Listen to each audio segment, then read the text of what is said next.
저희는 새해를 맞이해서 한 해 동안 여호수아서를 본문으로 하여 주일마다 말씀을 나누려고 합니다. 전체 주제는 이것입니다. 하나님이 함께 하시니 강하고 담대하라. 우리 다 같이 함께 읽어보도록 하겠습니다. 시작. 하나님이 함께 하시니 강하고 담대하라. 아멘. 이 사실을 정말 믿는 한 해가 되었으면 좋겠습니다. 강하고 담대하십시오.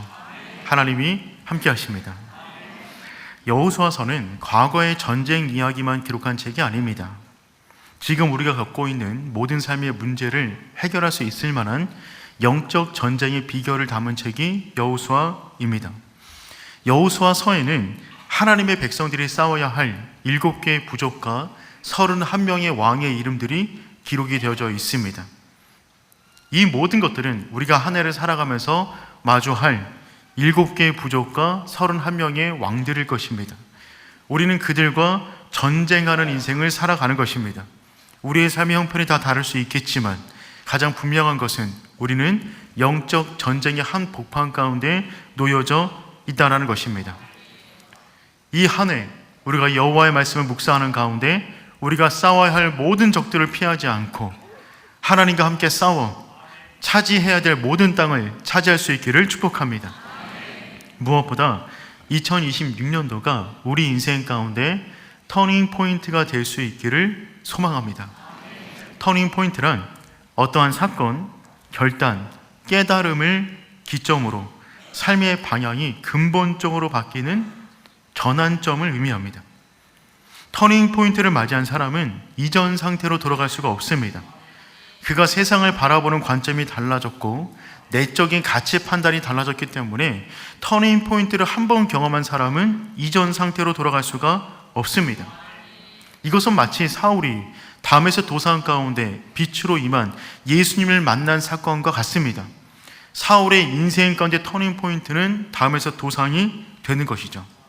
모세가 호렙산에서 불타는 떨기나무 가운데 하나님을 만났습니다. 그 장소가 모세의 터닝 포인트가 되었습니다. 하나님 안에서 터닝 포인트를 경험한 사람은 절대로 이전 상태로 돌아갈 수가 없습니다. 왜요? 하나님이 진짜 살아계신 것을 경험했습니다. 하나님이 진짜 살아계신 것을 경험했는데 하나님을 몰랐던 상태로 돌아갈 수가 없는 것이죠. 하나님 만나면 내 인생 가운데 전혀 새로운 단계로 뛰어 올라가는 것입니다. 저는 그래서 한 해 동안 이 말씀을 묵상하는 가운데 오륜의 모든 성도님들이 터닝 포인트를 경험할 수 있기를 축복합니다. 그렇다면 어떻게 하면 우리가 이 한 해를 살아가는 동안에 터닝 포인트를 경험할 수 있을까요? 오늘 본문의 말씀을 중심으로 3가지로 한번 묵상해 보도록 하겠습니다. 첫 번째는 이것입니다. 여호와의 종이 되어야 합니다. 우리 인생의 터닝 포인트는 여호와의 종 되었을 때부터 이루어집니다. 우리 1절 말씀 함께 읽어보겠습니다. 여호와의 종 모세가 여호와께서 모세의 수종자 눈의 아들 여호수아에게 말씀하여 이르시되. 아멘. 여호수아서의 첫 출발은요, 죽음으로 시작됩니다. 여호와의 종 모세가 죽었다라는 말로 시작이 되어져요. 첫 시작부터 불안합니다. 위대한 리더가 죽은 것입니다. 그의 죽음은 이스라엘 전체 가운데 큰 충격이었어요. 운동 경기로 따지자면 광야 40년을 통과한 것은 예선전이었습니다. 광야 40년을 거쳐 오는 동안에 모세는 훌륭한 감독이었어요. 또한 탁월한 선수였습니다.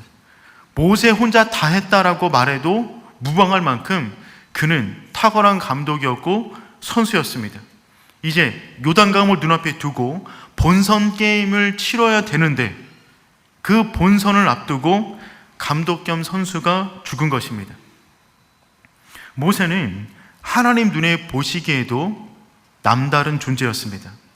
여호수아 바로 한 장 앞으로 가면 신명기 34장이 등장하는데 그때 모세를 다음처럼 말을 합니다. 우리 신명기 34장 10절 말씀 함께 읽어보겠습니다. 그 후에는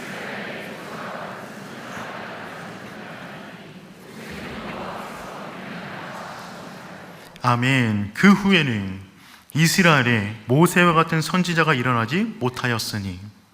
즉 모세는 그만큼 남다른 존재였어요. 여호수아도 위대했지만 모세와 비교가 되지 않았습니다. 모세는 하나님을 대면하여 알던 자입니다. 유일한 존재입니다. 광야 40년을 겪는 동안 모세가 길이었어요. 그가 대장군이었고 그가 제사장이었습니다. 모세에게 입법, 사법, 행정의 모든 권한이 있었습니다.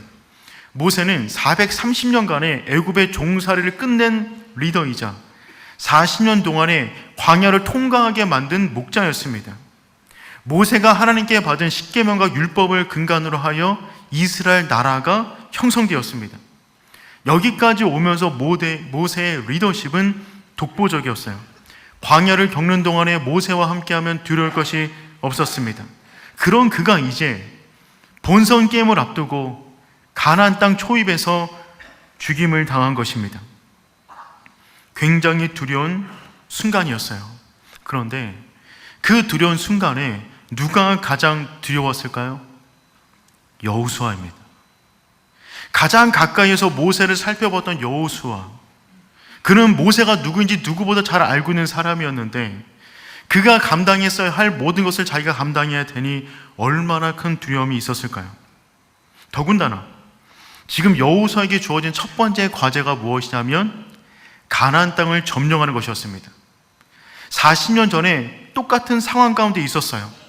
약속의 땅을 바로 앞에 두고 이스라엘 백성은 12명을 뽑아서 정탐꾼을 보냈습니다. 그 가운데 한 명이 여호수아였어요. 돌아왔는데 부정적인 보고를 하는 10명의 정탐꾼의 소리를 들었던 이스라엘 사람들은 원망하고 밤새도록 통곡하기 시작합니다. 급기야는 모세를 끌어내리고 새로운 리더를 세워 애굽으로 돌아가자며 반란을 일으키려 합니다. 이 사건이 계기가 되어서 다시 광야 속으로 들어가 40년간의 연단의 시간을 갖게 되죠. 여러분, 그때 리더가 누구였습니까?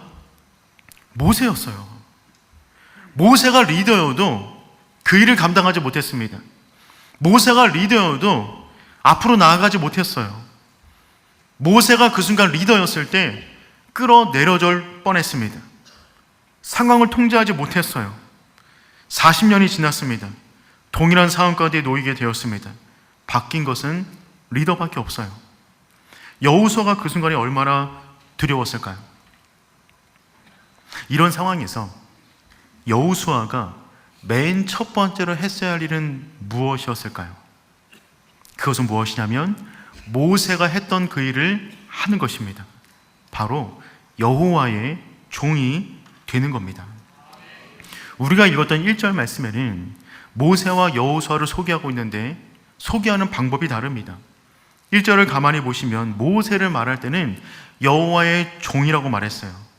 이 종은 에벳이란 뜻인데 이 말은 주인에게 전적으로 소유된 소유물을 말합니다. 모세를 말할 때는 한 단어이면 됐어요. 여호와의 종 모세. 그의 모든 것이 하나님께 속해 있습니다. 그는 직접적으로 하나님의 명령을 들은 사람이었어요. 그는 누구보다 충직한 종이었습니다. 그런데 여호수아를 소개하는 표현은 무엇입니까? 모세의 수종자. 수종자라는 뜻은 봉사하다, 섬기다, 시중들다라는 의미를 갖고 있습니다. 그러니 여호수아는요, 하나님을 직접적으로 섬기지 않았습니다. 모세를 통하여 하나님을 섬겼어요. 여호수아는 모세의 수종자였습니다. 여호수아에게 모세는 하나님 같은 존재였어요. 그의 이름 역시 모세가 지어준 것입니다.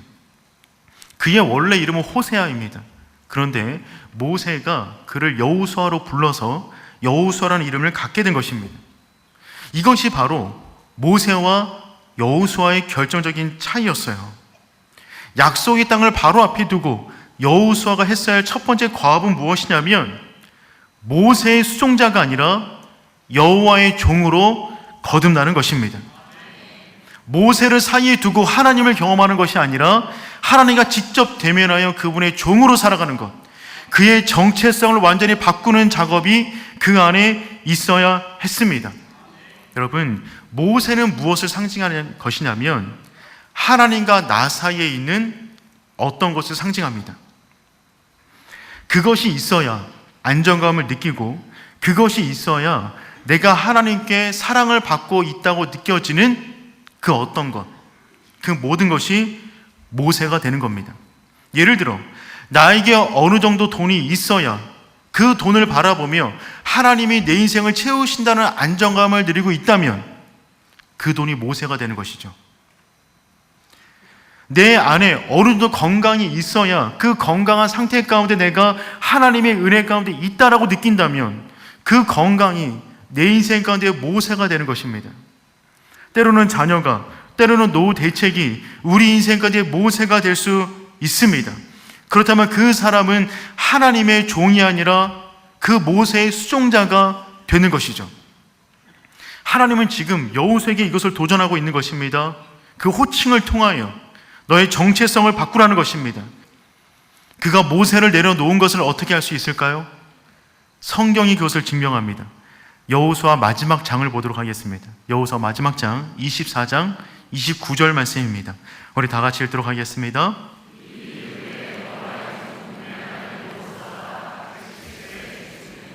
여호수아 마지막 장에 여호수아의 죽음을 기록하고 있는데, 그때 여호수아를 어떻게 표현하고 있어요? 여호와의 종, 눈의 아들 여호수아. 여호수아 1장 1절에서는 모세의 수종자로 등장했는데 그가 죽을 때는 여호와의 종으로 죽게 됩니다. 정체성이 바뀌어야 인생의 전환이 일어나는 것입니다. 두 번째, 우리는 어떻게 하면 올해가 터닝 포인트로 만들 수 있을까요?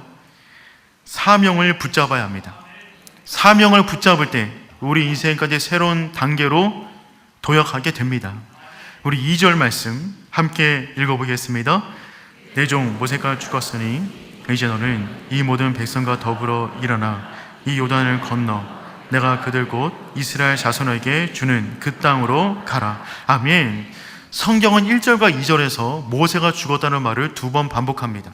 그만큼 모세의 죽음은 중요한 사건이었어요.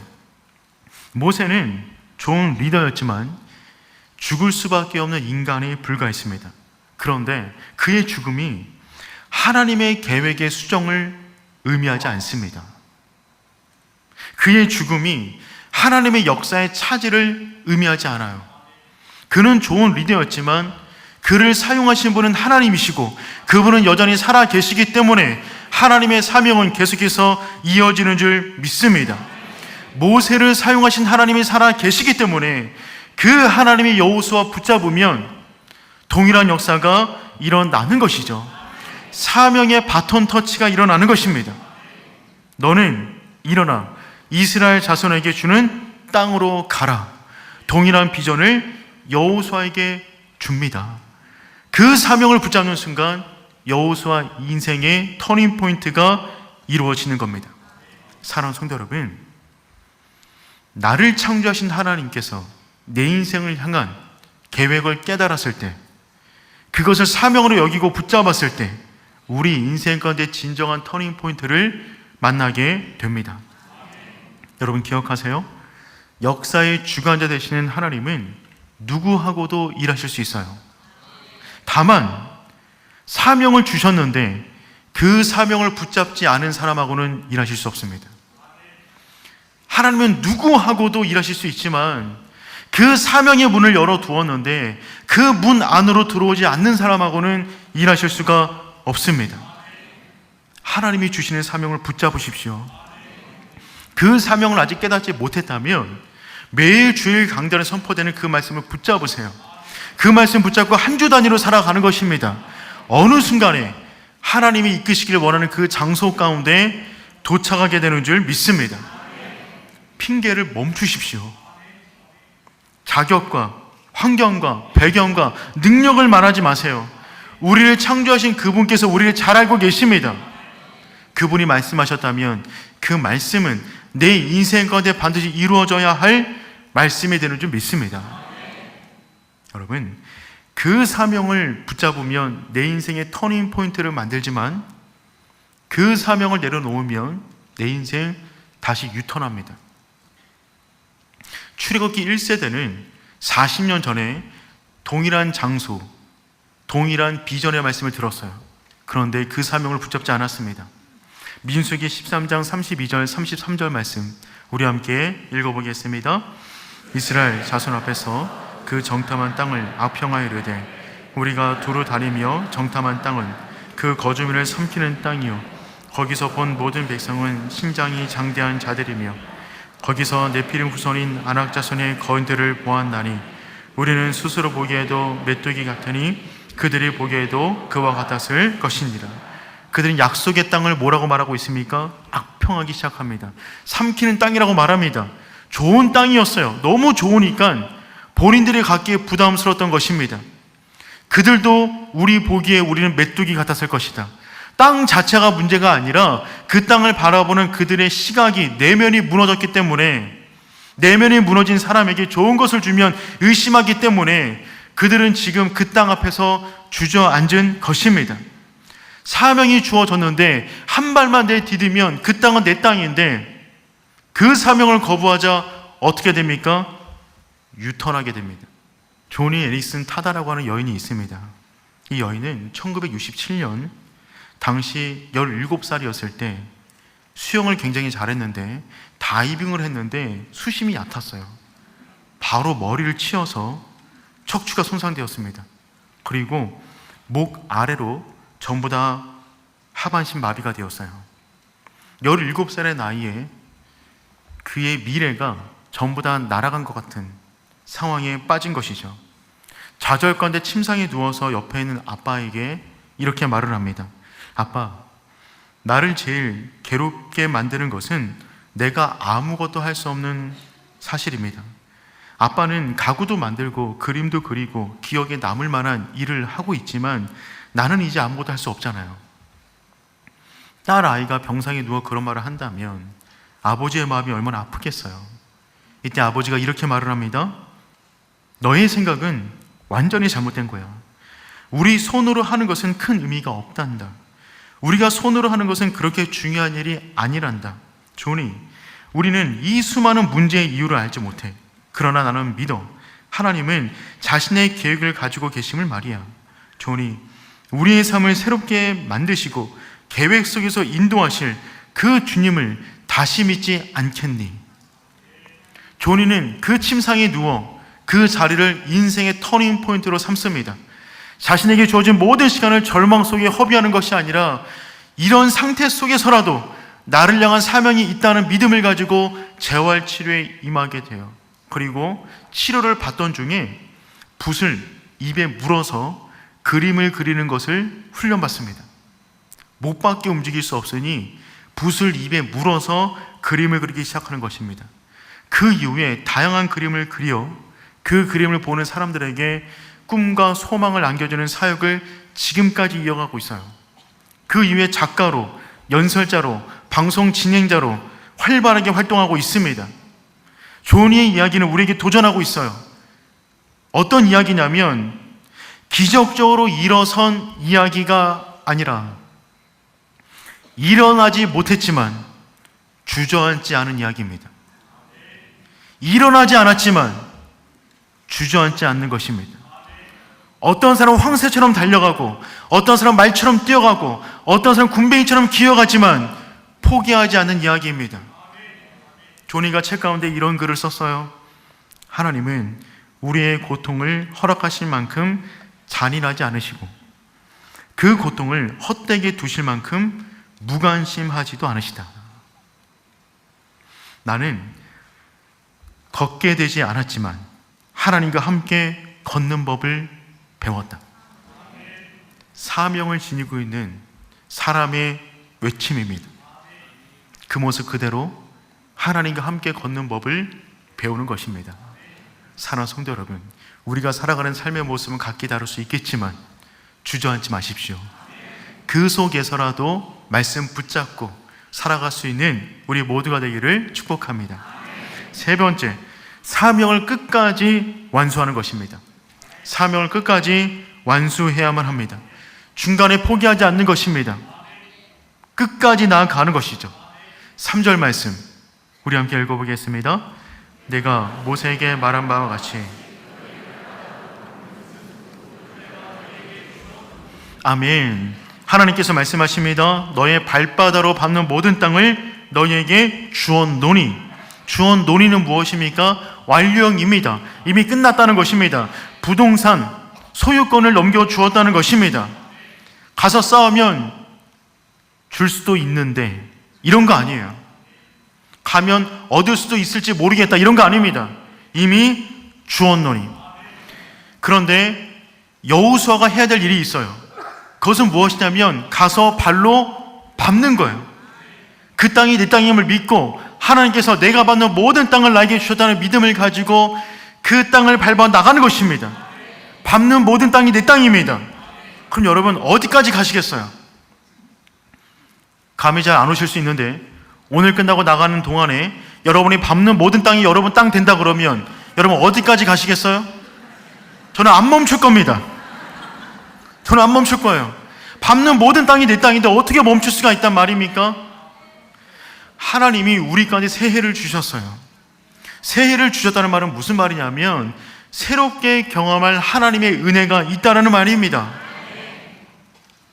우리의 상상 그 너머에 하나님의 더 큰 약속의 축복의 땅들이 있어요. 끝까지 밟아 나가는 것입니다. 하나님이 우리에게 주실 땅을 약속에 놓아 주셔도 우리가 밟지 않으면 우리 땅이 안 돼요. 그 땅의 경계가 다음과 같아요. 우리 4절 말씀 읽어보겠습니다. 곧 광야와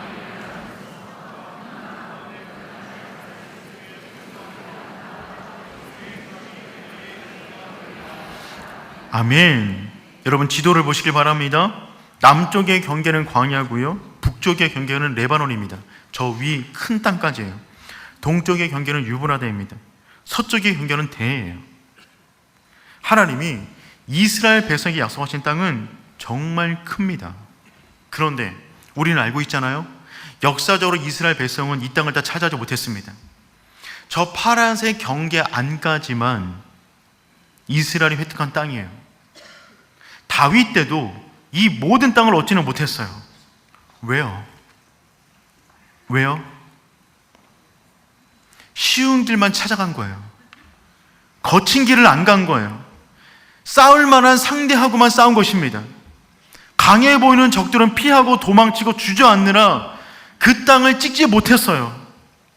얼마나 안타깝습니까? 우리 인생을 향한 하나님의 경계가 저렇게 넓은데 우리의 두려움 가운데 쌓여서 내가 얻을 수 있는 만만한 것만 차지하고 있는 것입니다. 사랑하는 성도 여러분, 끝까지 나아가십시오. 말씀을 포기하지 마십시오. 사명 붙잡으십시오. 하나님께서 우리 인생을 향한 땅의 경계는 훨씬 더 넓게 있는 줄 믿습니다. 전쟁을 치르는 거예요. 패배자가 아닌 정복자로 살아가는 것입니다. 인생의 한계를 정하지 마십시오. 한계란 한계 없는 사람들이 하는 핑계이다 라고 하는 말이 있어요. 한계란 한계 없는 사람들이 하는 핑계일 뿐입니다. 한계를 긋지 마시고 말씀까지 나아갈 수 있기를 축복합니다. 사탄의 유혹에 넘어가지 마십시오. 육신의 정욕, 안목의 정욕, 이생의 자랑에 빠지지 마세요. 육체의 속을 막으시고 성령 충만을 구하십시오. 마귀의 관계를 능히 대적하기 위하여 하나님의 전신갑주를 입으십시오. 그리고 전진에 나아가는 것입니다. 그럴 때 우리를 사랑하는 이로 말미암아 넉넉히 이기게 되는 줄 믿습니다. 그 한 해가 2026년이 되기를 축복하고 이 한 해 마지막에 먼 훗날에 뒤돌아보았을 때 오늘 이 예배 시간이 내 인생 가운데 터닝 포인트였습니다. 그 고백을 할 수 있는 모든 성도 될 수 있기를 축복합니다.